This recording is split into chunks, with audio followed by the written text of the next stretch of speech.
Hier soir, et alors Clément, Sylvain Begon, je vous propose de commencer avec un petit récapitulatif de ce qui s'était passé en 2017, puisque c'est le même tête-à-tête qu'il y a 5 ans, brièvement sur la forme, comment s'était déroulé ce débat en 2017. Bien effectivement, en 2017, Marine Le Pen avait été en difficulté par rapport à Emmanuel Macron. Elle s'était révélée assez inefficace sur la forme et le fond, une maîtrise assez approximative de certains chiffres, du flou programmatique, notamment concernant l'Union européenne, tandis qu'Emmanuel Macron, sans forcément briller ni sur la forme ni sur le fond, avait montré sa maîtrise des dossiers. Elle était apparue, Marine Le Pen, très agressive, avec des attaques parfois assez étranges. On se souvient, ils sont dans les villes, ils sont dans les campagnes, etc. etc. Et là, on a vu un changement de ton par rapport à 2017. Donc voilà les origines de ce débat. Quels enjeux, justement, pour ce débat aujourd'hui en 2022? Alors les enjeux de ce débat étaient différents pour les deux candidats. Il ne faut pas analyser, à mon avis, les débats comme étant le même objectif pour les deux candidats. Dans un premier temps, pour Emmanuel Macron, il est président de la République. Son objectif n'est pas de construire une présidentialité. Il est président de la République. Son objectif à lui, c'est d'arriver à, je dirais, retrouver l'union du peuple, c'est-à-dire de devenir à nouveau le président de tous les Français. Et pour Marine Le Pen, son objectif à elle, c'est bien de construire en revanche sa présidentialité. Est-ce qu'elle est capable de devenir la future présidente de la République? Est-ce qu'elle est capable de maîtriser les dossiers, de maîtriser les sujets, de prendre position clairement sur les enjeux qui sont les siens et qui sont ceux aussi des Français? Est-ce qu'elle est capable tout simplement d'être aux manettes de la République? Pas les mêmes enjeux et donc forcément pas la même façon d'aborder ce débat, on imagine. Exactement, c'est bien ces deux paramètres, ces deux enjeux qui vont, qui vont faire la différence sur la manière dont ils vont aborder le débat. Et effectivement, quand on regarde d'ailleurs même les affiches de campagne des deux candidats, Emmanuel Macron a pour objectif de se montrer avec le peuple. La plupart des photos qu'il prend sont avec le peuple. Et là, aujourd'hui, son objectif, c'était bien ça, de retrouver le chemin du peuple. Tandis que Marine Le Pen, elle est affichée à son bureau, dans une allure très présidentiable. Et là, son objectif, c'était justement de montrer sa maîtrise des chiffres, sa maîtrise des sujets. On va voir dans un instant si elle a réussi et si lui aussi a réussi son pari.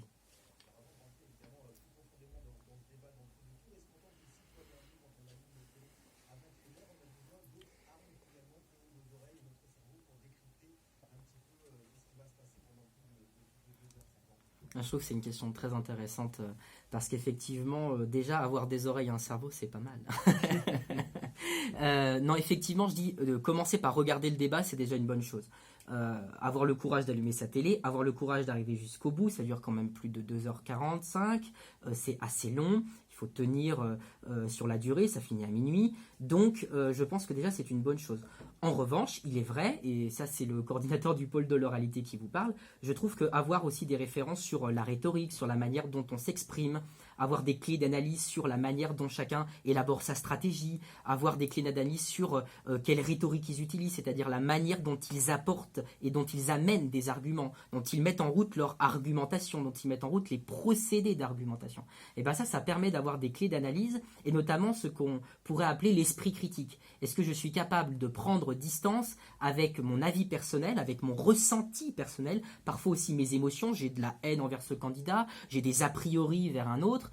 On sait qu'on a toujours tendance à l'étiquette, c'est-à-dire que c'est assez facile de dire tiens tel candidat méprise le peuple, tiens tel candidat est raciste, tandis qu'il est beaucoup plus complexe de voir de quelle manière cela peut transparaître dans le débat et en vérité quelles sont les positions défendues par chacun ou quelles sont les propositions concrètes qu'ils défendent.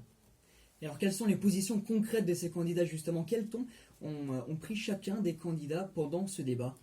Eh bien, effectivement, chacun a essayé d'imposer un clivage dans un premier temps. Emmanuel Macron, son principal objectif, c'était de créer un clivage pro-européen versus anti-européen. Sur chacune des questions, il a essayé de réactiver ce clivage. Quand il parle de l'énergie, il lui parle du fameux marché européen de l'énergie. Il fait ça à plusieurs reprises. Quand il parle de la situation internationale, il lui parle également des institutions européennes. Quand il parle des institutions démocratiques, ou plutôt quand Marine Le Pen parle de son renouveau démocratique, il lui parle de la Constitution et des droits de l'homme et de la Cour européenne de justice, etc. etc. Donc on voit bien que il va faire référence aussi souvent au vote et à son vote ou au vote de son parti sur le Parlement européen. Lui a essayé d'imposer ce clivage, ça lui permet de montrer aussi qu'il maîtrise les institutions, qu'il incarne aussi la présidence de l'Union européenne qu'il est en train de conduire, tandis que Marine Le Pen se passe plutôt du côté d'une personne qui serait eurocritique, eurosceptique, à voir si ce clivage a fonctionné, tandis que Marine Le Pen, quant à elle, a privilégié un clivage peuple-élite. Quand Emmanuel Macron lui parle de la filière du nucléaire, elle lui répond il y a des personnes qui se chauffent au fioul et elle lui parle de la personne qui va remplir sa cuve de fioul. Quand il lui parle du système de retraite et de sa pérennisation, elle lui parle de la personne qui voudrait partir à 60 ou 62 ans. Elle lui parle de la pénibilité du travail.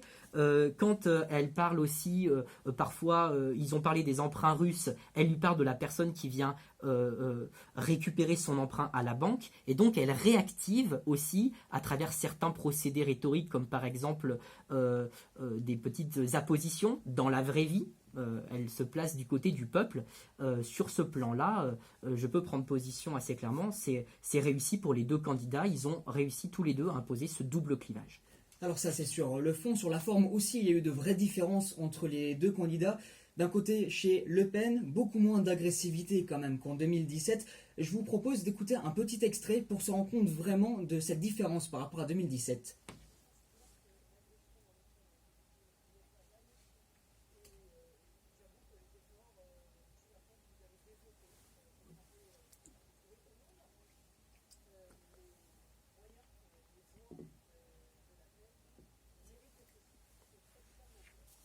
Marine Le Pen, d'accord avec Emmanuel Macron, c'est quelque chose qu'on ne pouvait pas voir en 2017. Il y a un réel changement sur sa façon d'aborder ce débat. Effectivement, Marine Le Pen s'est montrée très calme, elle s'est montrée posée, elle a changé de stratégie par rapport à 2017, elle n'a pas interrompu son adversaire. J'ai compté le nombre d'interruptions, Marine Le Pen n'a interrompu que 2 fois son adversaire et sur la fin du débat, sur la toute fin du débat. Tandis qu'Emmanuel Macron, on est à plus de 10 interruptions, notamment pour placer certaines attaques. Donc il y a eu une réelle inversion des rôles par rapport à 2017. Je le crois, je le pense. C'est aussi ce que les commentateurs ont, semble-t-il, retenu. Je m'inscris aussi dans cette même logique. Je pense que Emmanuel Macron a préféré l'attaque à la défense cette fois-ci. Il a aussi réussi son coup, même s'il s'est montré agressif, parfois arrogant, voire méprisant. C'est vrai qu'il a été assez vite enfermé aussi dans la posture du professeur. C'est lui qui donnait des leçons de présidentialité à Marine Le Pen. Bien sûr qu'il le peut, parce qu'il est lui-même président de la République, donc il peut se targuer de ce rôle, ce qu'il ne pouvait pas faire en 2017. Cependant, dans la rhétorique du professeur et dans l'archétype du professeur, eh bien, on a toujours tendance, nous, à se placer du côté de l'élève. On a tous été élèves, on n'a pas tous été professeurs, on a toujours tendance à soutenir un petit peu, ne serait-ce que moralement, celui qui se fait donner une leçon.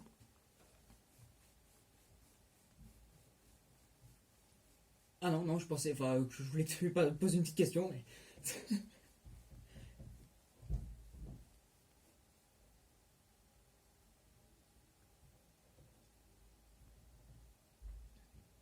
Je suis parti du coup? Qu'est-ce qu'on fait? Ok.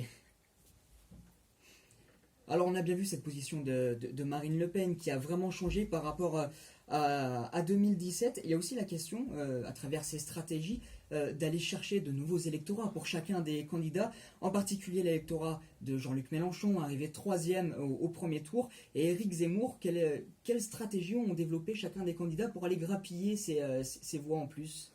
Alors tous les deux ont choisi d'abord la discrétion, c'est-à-dire qu'on aurait pu penser qu'ils allaient arriver un peu comme un éléphant dans un jeu de quilles, là, arriver à bousculer un petit peu tous les enjeux de discrétion qu'on doit avoir sur les candidats perdants. En général, on ne les évoque pas. Et effectivement, ils n'ont pas évoqué Jean-Luc Mélenchon. On aurait pu croire qu'à un moment donné, Marine Le Pen dise, comme le dit Jean-Luc Mélenchon par exemple. Simplement, ils ont joué sur 2 stratégies différentes. D'abord, Emmanuel Macron a tenté de répondre aux enjeux de pouvoir d'achat en proposant par exemple l'extension de la prime Macron, rappelant son bilan sur le pouvoir d'achat. Il a beaucoup attaqué là-dessus. Il a mis en place des clivages aussi sur le blocage des prix versus la diminution de la TVA, sur son action récente sur le pétrole et la baisse des prix du carburant.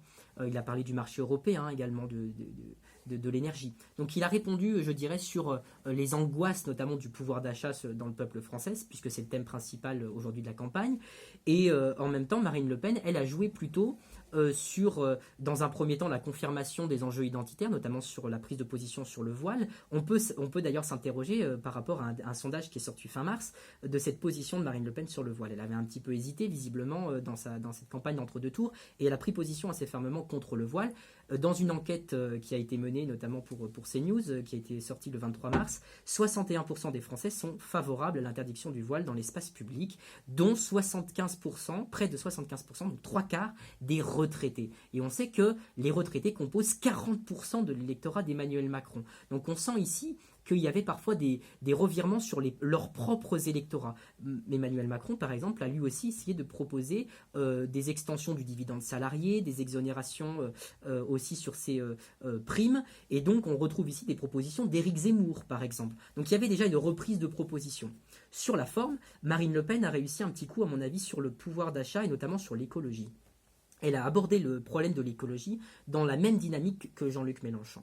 Elle a posé la question des moyens de production et elle a posé la question du système, sans aller jusqu'à dire système capitaliste, mais elle a quand même parlé du système dans lequel on produisait, dans lequel on échangeait. Elle a attaqué le libre-échange, elle a défendu le localisme, elle a parlé de patriotisme économique. On reconnaît ici pleinement les thèmes de Jean-Luc Mélenchon.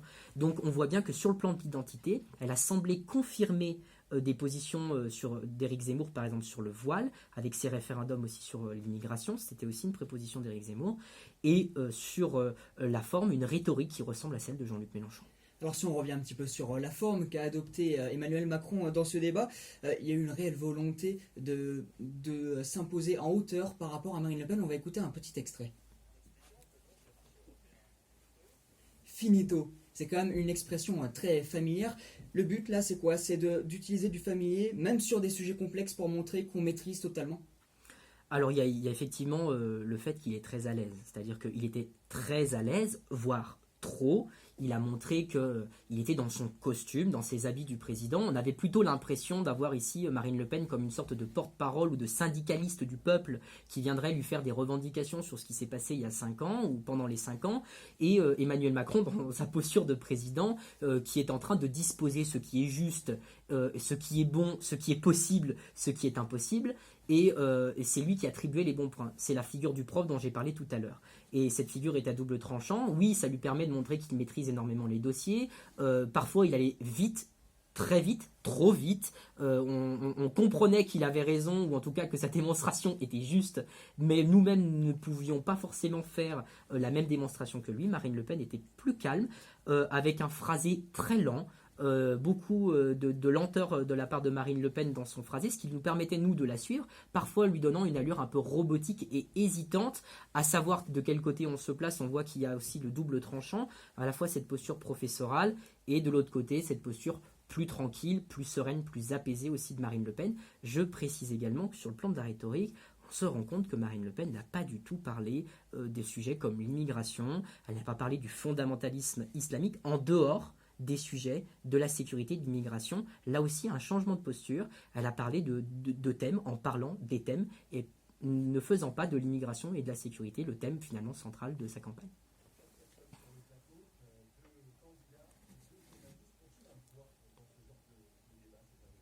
Alors, je le pense, là c'est plus le sociologue qui parle, je vous renvoie aux écrits de Bourdieu sur la télévision.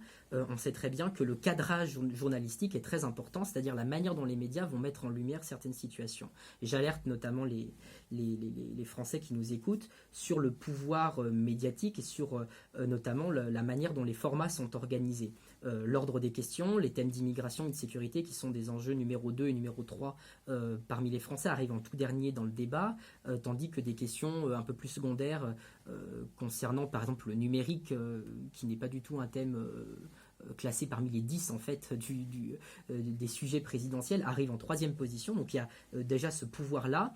Il y a le pouvoir aussi de l'ordre des questions et de la manière dont ces questions peuvent être formulées et l'enchaînement de questions. Par exemple, Emmanuel Macron a reproché à Marine Le Pen de se mélanger un petit peu les pinceaux parfois entre l'islamisme et l'islam, lui reprochant notamment d'avoir enchaîné des questions sur le voile, des questions sur le terrorisme, tandis que cet enchaînement-là était plutôt du fait de Léa Salamé, qui a enchaîné des positions sur la sécurité avec des positions sur l'immigration avant de poser une question sur la laïcité. Il faut donc se méfier aussi parfois de ce qu'on appelle les rhétoriques fallacieuses, c'est-à-dire des dénonciations qui en vérité n'en sont pas ou ne sont pas justes.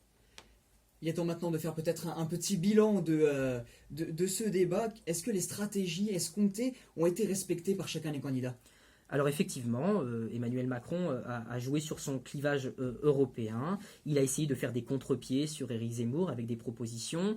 Il s'est montré parfois assez dans l'attaque, assez virulent. Il a voulu éviter certains sujets et c'est vrai qu'il y est arrivé. Pas d'affaire Benalla, l'affaire McKinsey à peine évoquée. Il a réussi à passer parfois entre les gouttes, notamment sur la crise des Gilets jaunes aussi. Il s'est posé beaucoup sur le bilan qu'il avait, notamment sur les propositions qu'il a fait, montrant qu'il était capable aussi d'argumenter avec des chiffres très précis, allant très vite. Il a beaucoup attaqué aussi Marine Le Pen sur l'économie, sur le financement de son programme, sur les chiffres de la croissance, sur la retraite, sur la dette, et a vraiment continué à garder son costume de président. Marine Le Pen, quant à elle, a dénoncé parfois des dérives d'Emmanuel Macron sur son complotisme. À un moment donné, il y a une phrase de Marine Le Pen sur vous semblez un petit peu complotiste, monsieur Macron, quand il l'attaque sur sa possible sortie de l'UE ou sur ses insinuations sur sa dépendance à Poutine.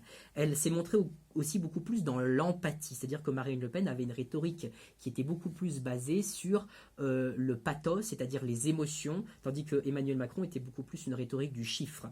Donc elle s'est placée du côté du peuple, notamment sur l'hôpital, par exemple aussi sur l'échange entre Poutine. Elle lui a dit ce n'est pas déshonorant quand elle lui dit qu'il faut aller chercher son prêt à la banque, etc. Donc il s'est beaucoup plus placé du côté du peuple.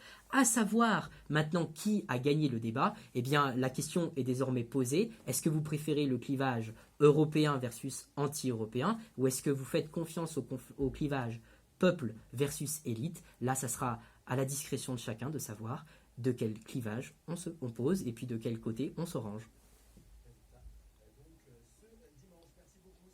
Merci à vous de m'avoir invité surtout.